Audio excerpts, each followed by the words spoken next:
So, have you ever had one of those moments where, like, you're at a party or maybe just grabbing coffee with a coworker? Right, just a totally normal social setting. Exactly. And the conversation starts getting, a little deep.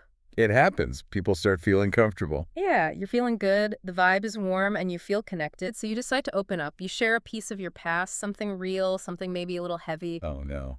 I know exactly where this is going. A- And instantly, instantly, you feel the oxygen just completely get sucked right out of the room. The temperature just plummets, doesn't it? Yes, it's so bad. Eyes start darting away. You get that agonizing suspended pause where everyone is suddenly, like, very, very interested in the ice cubes melting in their Yeah. drinks. Right, or they suddenly find the grain of the wooden table just utterly fascinating. Yeah, it's that primal, immediate social freeze. It is the absolute worst feeling in the world. And the thing is, the fallout doesn't even stop when the conversation finally, awkwardly shuffles forward. Oh, not at all. You take that home with you. Exactly. For the next 3 days, you are haunted by what we can only really call the overshare hangover. The overshare hangover, that is the perfect term for it. Right. You're laying in bed, replaying the moment in your head while you're trying to fall asleep, just cringing, wondering why on earth you didn't just stick to talking about,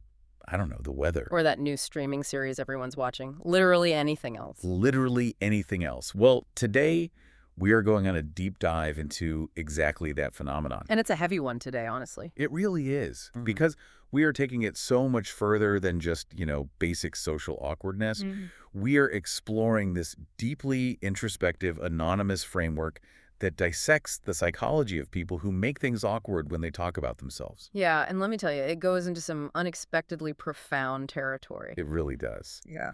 So set the stage for us a little bit. Why is this so much more than just missing social cues? Well, because on the surface, this just looks like a discussion about failing at small talk, right? Hmm. Like someone just doesn't know how to banter. Right, like they just need to read a book on networking or something. Exactly. But when you start peeling back the layers of this specific perspective we're looking at, it transforms into this profound philosophical exploration of trauma. Wow. Okay, so we're going straight to trauma. Yeah, it delves into the intense, really crushing isolation of having an abnormal upbringing, whatever that might look like for an individual. Right, abnormal can mean a lot of different things. Absolutely. And it tackles this incredibly painful paradox. Which is what?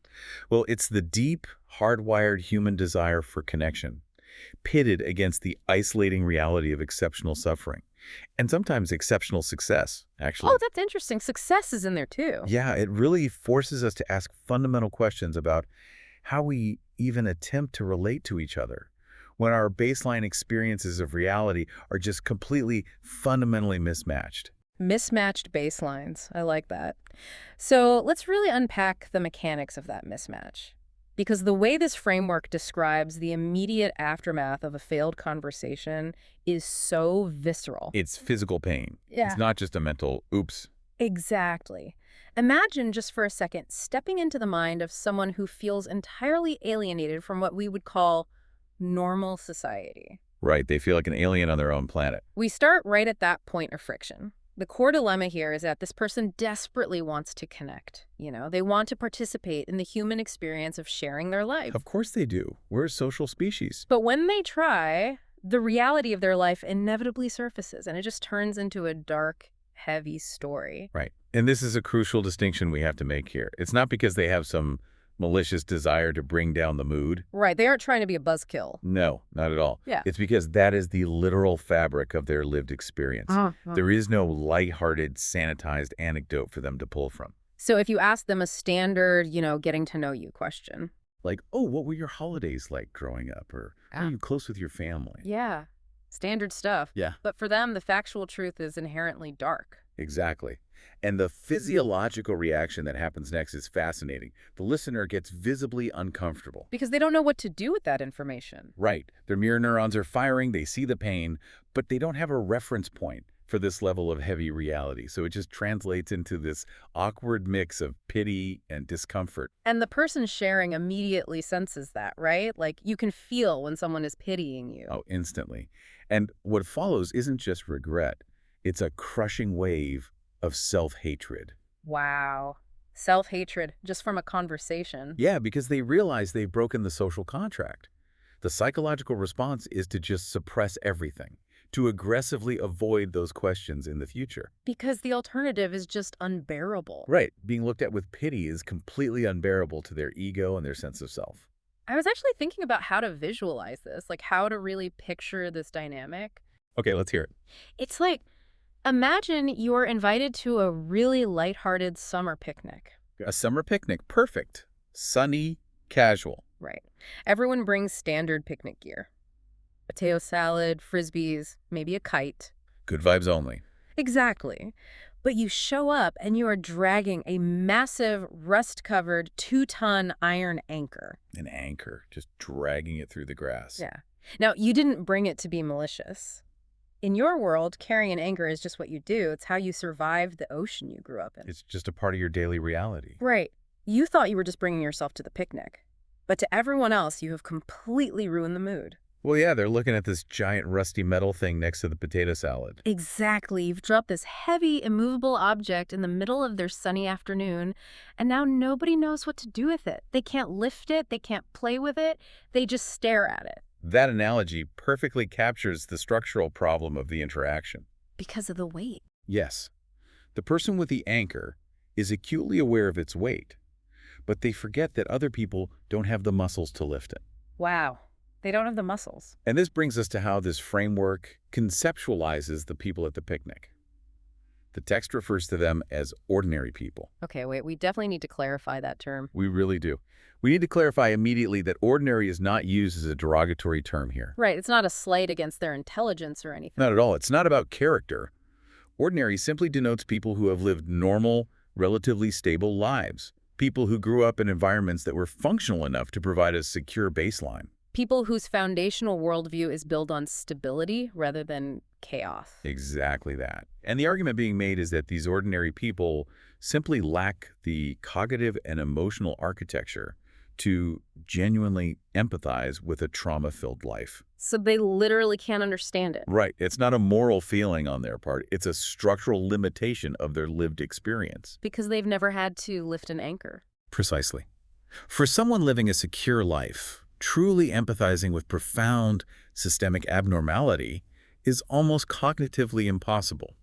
The gap in baseline reality is just too massive to bridge over a casual conversation at a picnic. That makes so much sense. So when that iron anchor gets dropped, the ordinary person isn't necessarily judging the anchor carrier with malice. No, they are just entirely unequipped to process it. Their brain literally doesn't have the schema for it, so they shrink back. Which completely explains that physical sensation of regret for the person who overshared. The overshare hangover. Right. We're talking about sitting alone in the car on the way home, gripping the steering wheel, completely consumed by this agonizing self-loathing. Just analyzing every single word you said. Thinking, why did I do that? Why did I think this time would be different? It's not just a mental oops, it's a physiological pain response. The body is reacting to social rejection. It really is. And analyzing this really makes you question this modern mantra we hear absolutely everywhere right now. Oh, you mean the vulnerability movement? Yes. Society is constantly, aggressively demanding vulnerability. Every leadership seminar, every self-help guru, every corporate retreat says, bring your whole self to work. Lean into vulnerability. That's how we build authentic connection. Right, right. But for someone carrying that anchor, the reality of vulnerability is entirely punishing. It really forces us to ask a super uncomfortable question. Lay it on me. Is the modern demand for vulnerability actually a form of privilege? Whoa. Vulnerability as a privilege. Think about it. The underlying assumption of this whole vulnerability movement is that your vulnerability is palatable. That people can digest it. Right. It implies that vulnerability only builds connection when the thing you are being vulnerable about falls within the acceptable, digestible range of ordinary human experience. Oh, that is a massive point. So if your vulnerability is like a little bit of imposter syndrome about a new job. Or maybe some mild social anxiety. Right. People can connect with that. It's endearing. Precisely. It makes you relatable. But if your vulnerability involves a history of profound, unmentionable trauma. Or systemic abuse that just makes the listener feel horrified and helpless. Exactly. Well, society doesn't actually want that vulnerability at the picnic. They don't want the rust on their potato salad. They want the aesthetic of vulnerability without the actual weight of it. When radical, heavy honesty is introduced, the system just rejects it. Vulnerability is a privilege. That completely shifts how we evaluate those interactions. It really does. So what happens to the person carrying the anchor then? If speaking their truth brings this level of physical and emotional alienation, how do they even survive in society? Well, they have to adapt. They develop a highly specific, highly effective coping mechanism. Okay, what is it? This leads into how they construct the persona they present to the world. They essentially become the ultimate good listener. Okay, wait. A good listener. That sounds like a good thing. Well, we have to completely redefine what good listener means in this context. Okay, how so? Because normally we think of listening as a refined social grace, right? You read a Dale Carnegie book, you learn to make eye contact, nod, ask open-ended questions. Right, we view it as a virtue. It's polite. But in the framework of a deeply traumatized, alienated person, listening is not a virtue at all. It is a highly engineered defense mechanism, pure and simple. I actually want to push back on this a little bit, or at least, play devil's advocate. Go for it. Because this idea completely flips the script on modern psychology and relationship building. It does. I mean, every business book, every couples therapist tells you that being a good listener is the ultimate sign of empathy, right? Emotional intelligence, selflessness. Are we really saying that this universally praised virtue is, in this specific case, just a brilliant hiding spot? In this specific case, yes. Isn't it possible that someone just naturally prefers hearing other people's stories? It's a fair challenge. Of course, genuine empathy exists, and many people are naturally curious listeners. But we have to remember, we are looking specifically at the architecture of a traumatized mind, trying to navigate a normal social setting. Right, the person with the anchor. Exactly. For this specific profile, the motivation behind the listening is completely inverted. They aren't asking questions because they are deeply, intensely curious about the minutia of a coworker's weekend golf trip. They probably don't care about the golf trip at all. No. They are weaponizing those questions to keep the spotlight off themselves. It's a form of conversational judo. Conversational judo, I love that term. Yeah. Using the opponent's momentum against them. Exactly. They're redirecting the conversational energy away from their own life at all costs. So if someone asks, how was your weekend? They immediately pivot. Right. They skillfully dodge any probing questions and immediately steer the dialogue back to the other person. Oh, it was fine, but tell me more about that golf swing you've been working on. And here is the slightly cynical, but very real sociological mechanism at play here. What's that? Ordinary people generally love talking about themselves. Well, yeah, I mean, we all kind of do, right? So this defense mechanism works flawlessly.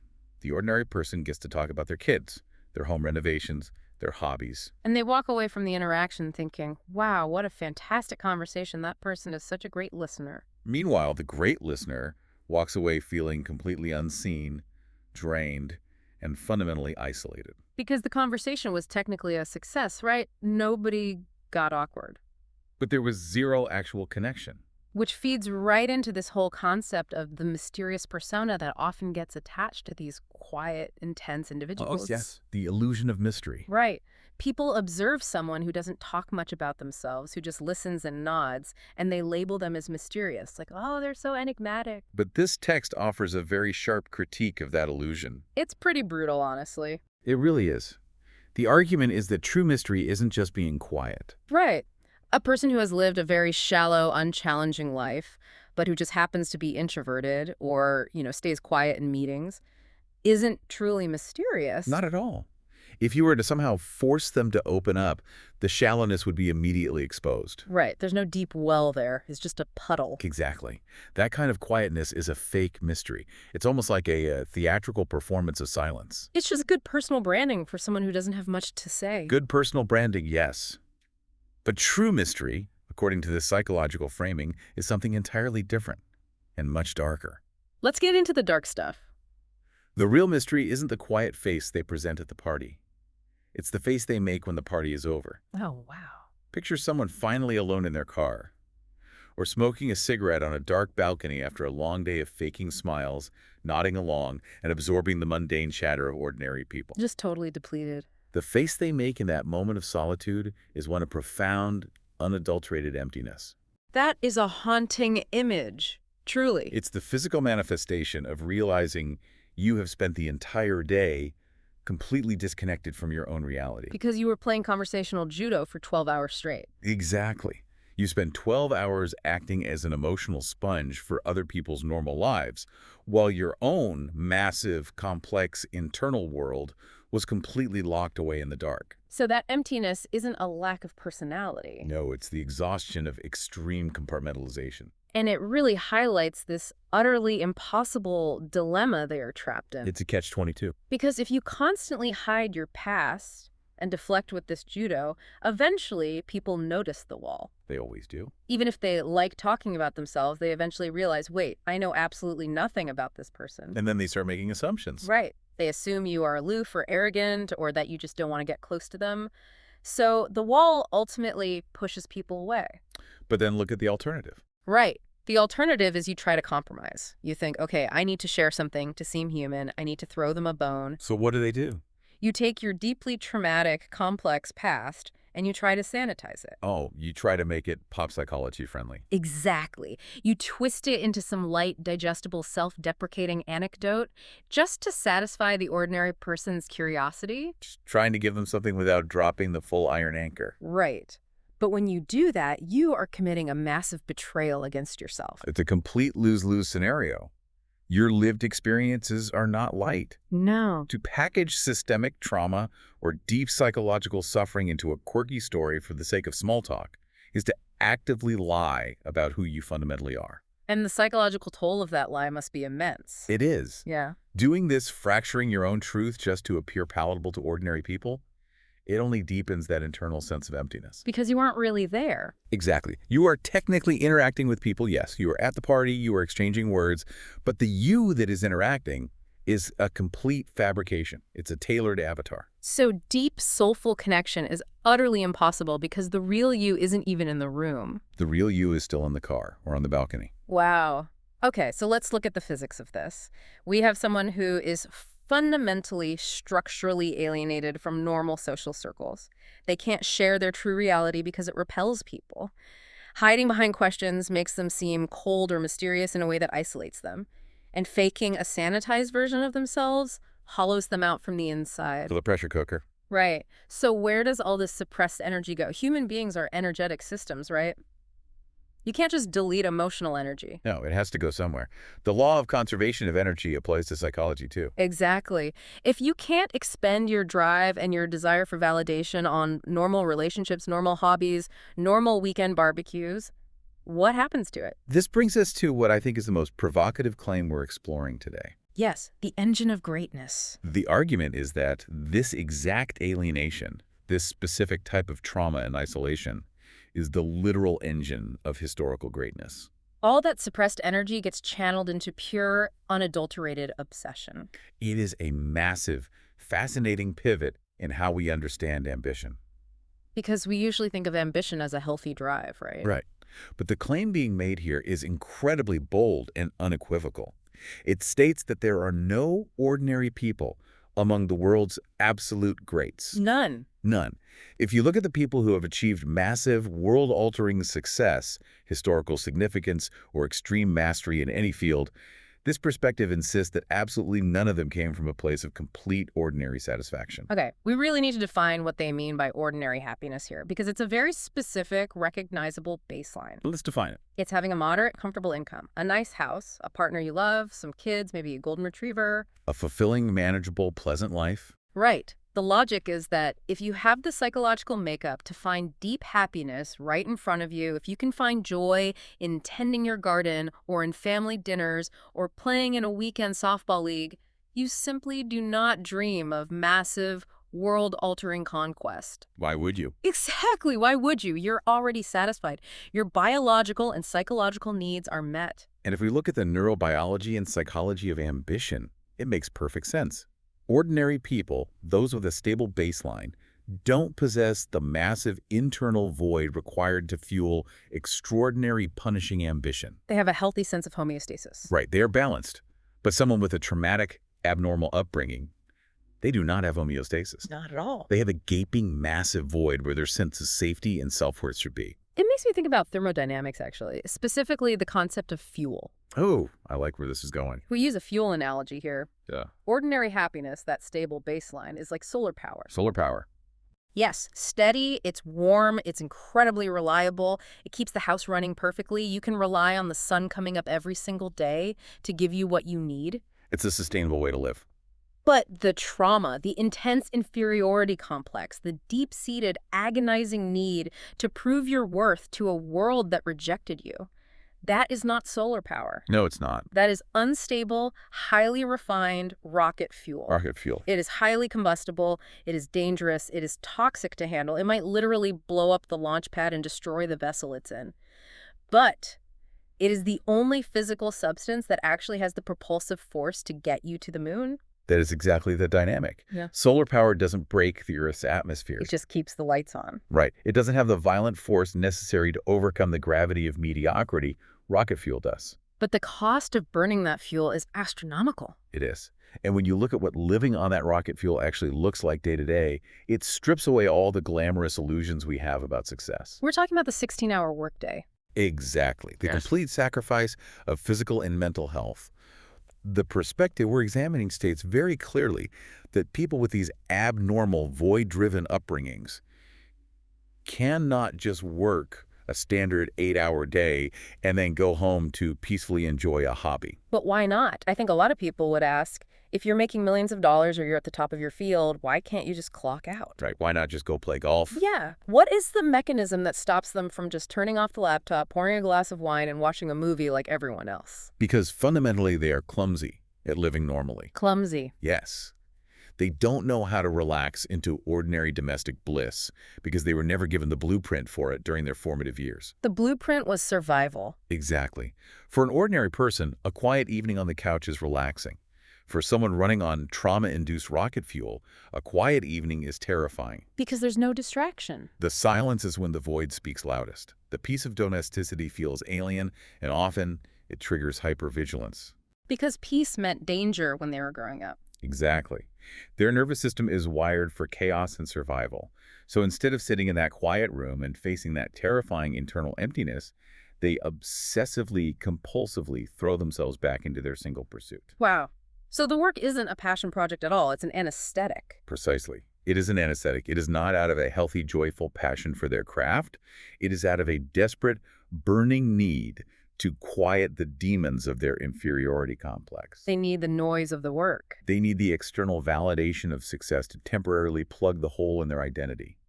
The massive success they achieve is almost a byproduct of their complete inability to tolerate normal, quiet existence. A byproduct. Yeah. That's so wild to think about. And to really hammer this point home, we aren't just talking in abstract philosophical terms here.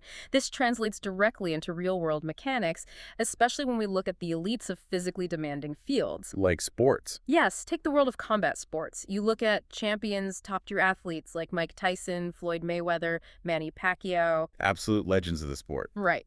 The argument here is that these guys didn't become the absolute most dangerous, skilled men on the planet because they just had a whimsical love for boxing. No, they didn't just join a local club for fun. Right. They didn't wake up as 8-year-olds in suburban cul-de-sacs thinking, gosh, the sweet science of pugilism seems like a fun extracurricular activity. Not at all.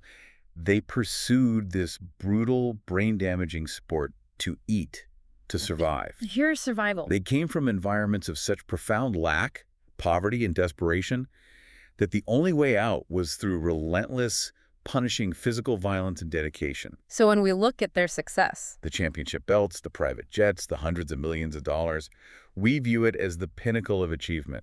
But from their psychological baseline, those things were just the byproducts of a frantic drive to never starve again, to never be victimized again. that completely changes how you watch a boxing match. It does. If you were to honestly ask them, or others, in similar positions of extreme elite performance born from poverty, many might admit they don't even really like the sport itself in the way a hobbyist likes tennis. It was just a vehicle. The sport was a vehicle for survival. They did it because they literally had no other choice if Yeah. they wanted to escape their reality. Think about the neurology of that. Imagine trying to play a fun, casual pickup game with one of these champions at a high school reunion. It would be terrifying. Just a friendly spar, or even just playing a game of horse on a basketball court. They can't do casual. Well. They literally do not possess the neurological gear just for fun. Because for them, the arena was always life or death. The gym wasn't a place for fitness. It was a sanctuary from the streets. You can't just turn that off. You can't just downshift a nervous system that was forged in a survival environment. Yeah. When your amygdala has associated your performance in the ring or on the court with, if I lose, I am nothing or I starve, that intensity becomes permanently hardwired into your brain chemistry. So casual play requires a baseline of safety that they fundamentally never had. Exactly. And what's really crucial here is that this survival mechanic isn't limited to physical combat. It maps directly onto academics, business, and general life skills. Oh, absolutely. It's everywhere. The survival mentality completely alters how someone engages with knowledge or their craft. It strips away the joy of learning. It really does. Let's look at a very specific, almost mundane example of how this manifests in academics or early career stages. Okay, let's hear it. Imagine two students in a highly competitive university. One is ordinary, stable, well-adjusted. The other is running on that trauma rocket fuel. Okay. Now imagine someone asks them both for help studying, maybe asking to borrow their notes. The ordinary student will likely gladly share their notes. Because it's no big deal. They want to be nice. Right. They are happy to help a peer. It builds social capital. It feels good. But the obsessive student, they feel a sudden paranoid sense of being robbed. Wait, robbed over some study notes. Why is the reaction so extreme? Because you have to look at how the knowledge was acquired. Okay, unpack that. The ordinary student studied for 4 hours because they wanted a good grade. The obsessive student studied for 16 hours, skipping meals, completely isolated, not out of intellectual curiosity, but out of a desperate, agonizing fear of being exposed as a fraud. Oh, wow. So they studied out of terror. Yes, terror of being seen as stupid, of failing and sliding back into the abyss they came from. Their knowledge wasn't just acquired. It was extracted through deep psychological suffering. Through blood, sweat, and tears. Exactly. So when a classmate casually strolls up with a coffee and asks for the answers, the obsessive student feels this dark, contradictory resentment. They don't want to be mean, though, right? Right. They might want to be perceived as a good, helpful person, but this deep-seated paranoia screams, I bled for this knowledge, I sacrificed my sanity for this, and you just want me to hand it to you for free. So the trauma corrupts their ability to freely, joyfully share. It does. It ruins the joy of collaboration. It's the difference between sharing something you bought at the store versus sharing a piece of your own flesh. That is a very visceral way to put it, but it's accurate. It just makes total sense when you frame it as a survival mechanism. And this underlying resentment, this sense of having paid an agonizing price for success, it leads to a really fascinating, somewhat controversial speculation regarding wealth. The hazard pay concept. Yes, because we hear the cliche absolutely everywhere. Money doesn't buy happiness. Right. It's almost a moral imperative in our society to believe that wealth is spiritually empty. Right. But for someone running on this specific type of rocket fuel, there is a very different perspective. It's a highly pragmatic, almost transactional view of the universe. How so? Someone who has grown up in a profoundly unfair, absurd, or abusive environment acknowledges the societal narrative that money won't fix their soul. They aren't delusional. Right. They know a Ferrari won't cure complex PTSD. Exactly. But their argument is essentially a plea for compensatory damages. Compensatory damages from the universe. Yes. They argue that if you are fundamentally broken, if you have been emotionally starved and put through the psychological ringer since childhood, you should at least be allowed the material comfort of extreme wealth. It's almost like they view wealth as hazard pay for surviving a terrible childhood. Hazard pay, exactly. The logic is like, look, if I am cursed to carry this 2-ton iron anchor for the rest of my natural life, if I can never truly connect with people at the picnic, the least the universe can do is let me carry this anchor inside a massive mansion. Let me cry in a private jet instead of on a public bus. Exactly. It doesn't solve the core emptiness, but it provides a physical buffer against the friction of the world. It's a justification for ruthlessness in acquiring wealth, really. The millions of dollars won't make them ordinary or happy, but it is viewed as a justifiable, necessary reward for the sheer, unadulterated suffering they endured to build the engine that generated that wealth in the first place. It's the only tangible return on investment for their trauma. The only ROI they'll ever see. But here is where the story takes a really tragic turn. Yeah, it gets heavier. It does, because despite this theoretical path to greatness, despite the wealth and the elite performance, the ultimate reality of this mindset is not triumphant. No, there's no grand victory lap. It's not a victory lap at all. Huh? As we look deeper into this psychological framework, what emerges is a portrait of someone who is deeply, profoundly, structurally fatigued. Exhausted to their bones. They are haunted by their past, and they are absolutely terrified of repeating history. This is where we have to talk about the generational shadow. The generational shadow. This is where the narrative inevitably shifts from the aggressive mechanics of success to the sheer crushing exhaustion of just trying to exist day to day. Because they're terrified of becoming what they survive. Exactly. There is this deep-seated, paralyzing fear of becoming the very monsters they escape. For example, if someone grew up hating a parent, let's say a father who is incredibly narcissistic. Right, a father who constantly talked about himself, dominated every room, emotionally exhausted everyone around him. The ultimate fear for that person is mirroring that behavior. And the tragic irony is that in trying to process their trauma, they often feel they are doing exactly that. It's a horrible realization. Let's say this person starts a blog or a journal or even just writes long captions, just trying to get these intense, boiling thoughts out of their head. Just trying to vent the pressure? Right, but then they realize with absolute horror that they are pouring out an endless stream of self-obsessed internal monologue. They sound just like the father. Exactly. They are terrified of becoming the father they hated, yet they are compelled by this massive internal pressure to broadcast their pain. It creates this incredible digital glass box phenomenon. What do you mean by that? Well, they write the blog to vent, right? So lower the internal pressure so the rocket fuel doesn't explode. Yeah. But they live in absolute terror of anyone in their real life actually reading it. Oh, I see. Imagine the hypothetical. An acquaintance at work asks, "Hey, do you have a blog or social media I can follow?" The panic sets in instantly. If they say no, they are lying, hiding, and building that wall of fake mystery again. But if they say yes, If they say yes, and the acquaintance reads it, the reader will immediately be hit with the iron anchor. because all the trauma is right there on the page. Yes. They will see this endless, heavy stream of negativity, hyperanalysis, and trauma. And because the reader is an ordinary person bridging back to that empathy gap we discussed, they won't see the complex survival mechanism. They won't see the inner child trying to heal. No. They will just see the father. They will see an exhausting, self-obsessed, heavy person. They will think, what is wrong with this guy? And they'll slowly back away. And the author knows this. They are hyper-aware of exactly how insufferable their unvarnished pain is to the ordinary world. Which brings us to what I honestly think is one of the most heartbreaking insights we're covering today. It's this concept of the energy drain required just to reach the absolute baseline of normalcy. The cognitive load. Yes, the cognitive load of self-acceptance. This is a crucial, fundamental difference in human operating systems. People who come from loving, stable, ordinary homes receive self-acceptance passively. It's just installed. It is installed in their hard drive from birth. Because they were validated, loved, and accepted by their families during their formative years, they do not have to consciously expend energy to feel like they have a right to exist. It is their default state of being. Exactly. Right. It's like waking up in the morning and your smartphone battery is at 100%. You don't even think about the battery. You just go about your day. You open apps, you make calls, you live your life. But for someone without that baseline, They wake up every single day at 1%. 1%. Their default state is self-loathing or hypervigilance or a feeling of deep unworthiness.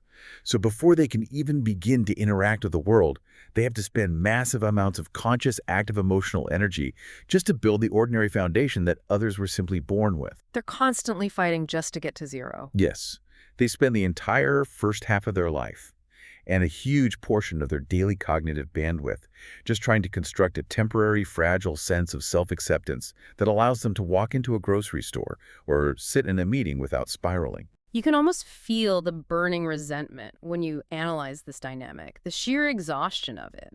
Think about the mental load, the opportunity cost. It's staggering. While the ordinary person is using their 100% battery to learn a new language, build a healthy romantic relationship, advance their career, or just purely enjoy a weekend trip, the traumatized person is burning 90% of their fuel on internal maintenance. Just keeping the engine from tearing itself apart. They're constantly monitoring their thoughts, fighting off self-pity, battling imposter syndrome, and aggressively policing their own behavior just to mimic what normal looks like. It is a grueling full-time job just to stand perfectly still. And that chronic, inescapable exhaustion is what ultimately leads to a complete crisis of faith regarding human connection. Because you have to ask if it's worth it. Exactly. When the cost of mimicking normalcy is that high, you eventually have to ask if the return on investment is worth it. Which brings us to the ultimate philosophical paradox we have to wrestle with today. This is the crux of the whole thing. We've examined the physical pain of the overshare hangover,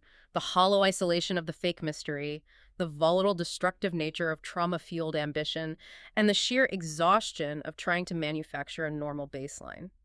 So where does this leave a person? They are faced with a seemingly unsolvable puzzle of human existence. It really is a paradox, because society gives us two completely conflicting sets of instructions. Very conflicting. On one hand, you have the modern Brené Brown-style chorus saying, self-disclosure builds trust, show your weak spots, connection requires radical vulnerability. Right, the therapy speak era. Right.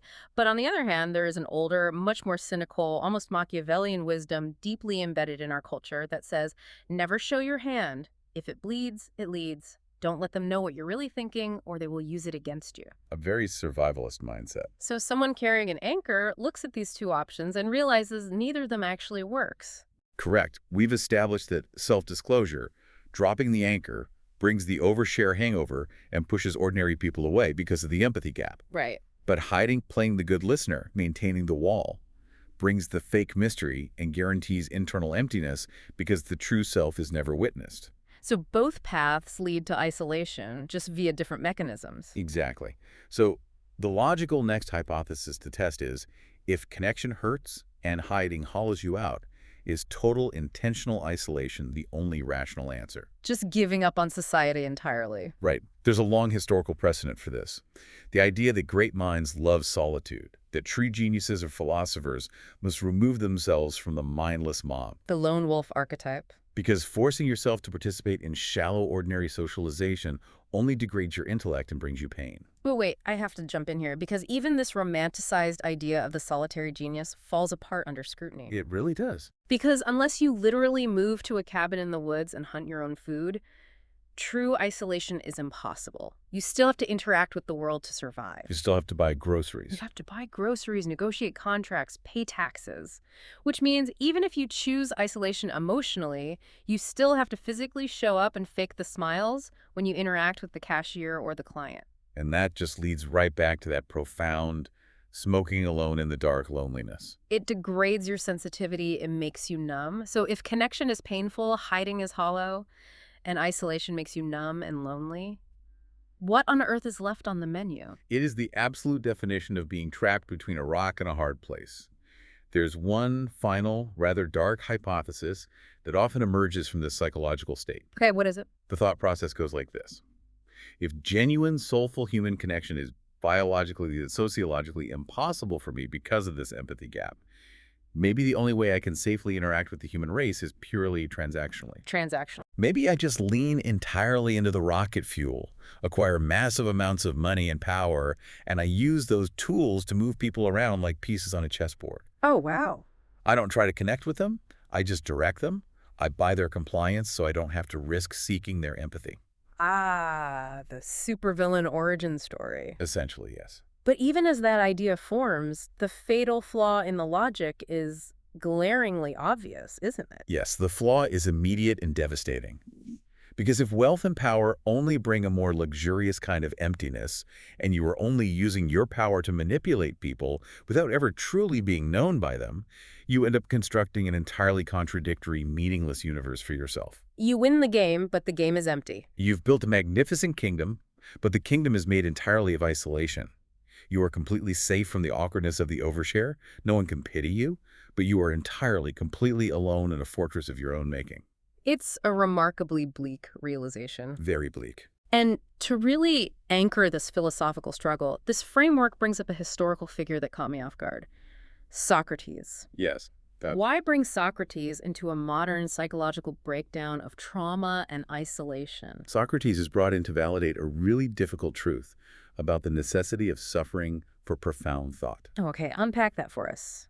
The argument is that we still know Socrates' name thousands of years later, not just because he was born with a high IQ, but because he must have suffered deeply to reach the philosophical depths he did. So suffering is a prerequisite for depth. The logic here is that you simply do not reach a level of profound, paradigm-shifting philosophical inquiry if you are living a comfortable, ordinary life on solar power. Because you have no reason to question anything. Exactly. If you are comfortable, you accept the world as it is. Deep thought, true questioning of the human condition requires serious friction with society. It requires suffering. But here is the tragic catch, the snake eating its own tail. That suffering isolates you. Exactly. The very mechanism that gives you profound insight, the trauma, the abnormal upbringing, the relentless rocket fuel, is the exact same mechanism that makes it fundamentally impossible for you to share that insight casually with ordinary people. Because they can't lift the anchor. Your greatness, your depth, is born from the very thing that permanently exiles you from the picnic. The price of profound understanding is profound loneliness. Man. Okay. Let's take a deep breath and try to zoom out, because we have covered an immense amount of psychological and philosophical ground today. I really have. We started with something so universally relatable, that awful skin-crawling feeling of an awkward overshare at a casual get-together. But by pulling on that thread, we've journeyed into an incredibly dense, profound meditation on the long-term systemic effects of trauma on human development. We've examined the neurobiology of empathy and how an abnormal upbringing forces a person to develop intense, highly engineered defense mechanisms, whether that's weaponizing the act of listening to deflect attention or constructing a fabricated aura of mystery to hide the void. And we broke down the mechanics of ambition, exploring the controversial reality that extraordinary world-class success is very often fueled not by a healthy passion, but by a desperate, obsessive need to survive and overcome a crushing inferiority complex. We talked about the hidden cognitive load of trauma, too. The exhausting daily reality of burning 90% of your energy just trying to reach the baseline of normalcy that other people are born with. And finally, we arrived at this excruciating, seemingly unsolvable paradox: the deep biological human desire to be known and connected, going head-to-head against the terrifying realization that sharing your true self might actually just drive people away and leave you more isolated than before. It's a massive amount of conceptual weight to process. It really is, and it makes me want to ask everyone listening to pause and reflect on the mechanics of your own daily interactions. When you are out in the world, having conversations at work, building relationships, sitting at the summer picnic, are you the one safely operating on solar power? Are you the ordinary person? Right. Who possesses that healthy baseline, but who gets confused or uncomfortable or maybe a little judgmental when someone else's volatile rocket fuel accidentally sparks in conversation? Or are you the one hiding your 2-ton iron anchor under the picnic table, smiling, nodding, playing conversational judo, just burning all your energy, trying not to ruin the afternoon for everyone else? And if we take all of this, the empathy gap, the cost of vulnerability, the mechanics of trauma, and we connect it to the bigger picture of how we live today, it leaves us with a deeply provocative, almost dangerous thought to ponder. What's that final thought?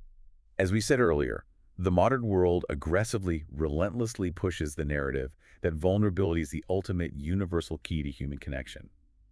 But if we accept the logic we've explored today, if your vulnerability is so dark, so heavy, and so fundamentally misaligned with ordinary reality that it actively damages the peace and comfort of the people you share it with, is radical honesty actually a form of selfishness? Wow. Think about the implications of that. Is telling your absolute truth a selfish act? According to the mechanics of this framework, it very well might be. If you know, based on repeated historical evidence, that dropping your anchor brings down the room and causes distress to ordinary people, then choosing to share it anyways is prioritizing your own desperate need to vent over their need for peace and stability. You're offloading your psychological weight onto people who do not have the muscles to carry it. And if that is true, if sharing your trauma is structurally selfish, it leads to a staggering, heartbreaking conclusion. For someone carrying profound, unresolvable trauma is holding on to your own pain in complete silence, bearing the crushing weight of that anchor entirely alone in the dark so that others don't have to look at it. Is that actually the ultimate act of love? To suffer in silence, not out of fear, but out of mercy for the ordinary world. That is a question that completely upends our modern understanding of mental health and connection. It challenges everything we are taught about the virtue of sharing. And I think that is the perfect, heavy place to leave our exploration for today. We hope this deep dive into the hidden costs of vulnerability, the empathy gap, and the complex architecture of a traumatized mind has given you a new, much sharper lens through which to view your own interactions and the people around you. Thank you so much for exploring this with us. Keep thinking deeply, keep questioning the baseline, and we will see you on the next deep dive.